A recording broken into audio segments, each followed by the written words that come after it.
Wolfgang Amadeus Mozart knew the ins and outs of the violin, and when he wrote a violin concerto, he knew what he was about. Well, this last violin concerto is arguably the finest of the 5 Mozart violin concertos, and this piece carries a nickname. It's known as the Turkish concerto. That's a little odd. Why would Mozart be writing a Turkish violin concerto? Well, the idea of Turkey was very vivid in Austria during Mozart's lifetime. Vienna in particular, and Austria in general, served as a sort of crossroads for the East and the West, so that Western Europe and the Middle East enjoyed a history that at times intersected at Vienna or very close to it. In fact, in 1683, there had been a war in which the Turkish troops, the Ottoman Empire, literally reached the gates of Vienna. And that remained a very vivid memory in the collective history of the Austrians. They didn't want to get quite that close again. At some times, Western Europe and the Ottoman Empire had very warm and cordial relations, but at this point in the 18th century, things were getting a little bit less friendly again. So the whole business of Turkey was kind of interesting to the Austrians at that time. But for all the fighting that went on, they were also accepting aspects of Turkish culture into their own Austrian culture.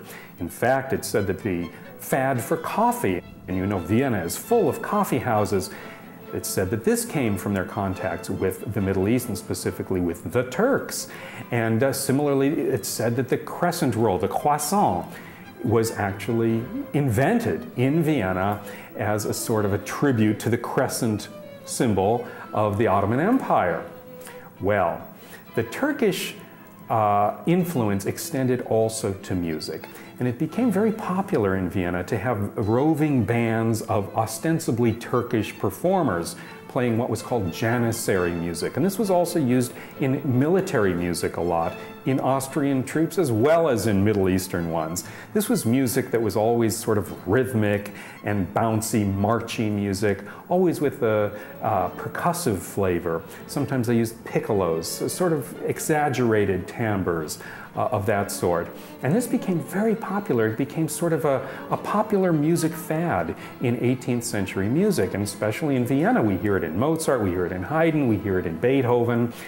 The moment we're talking about comes in the 3rd movement of the Mozart 5th Violin Concerto, where it's been going along as a perfectly beautiful rondo, and all of a sudden the music stops and picks up again in the minor key, very serious, a little bit blustery, highly accented rhythmic music, and this is the Turkish section.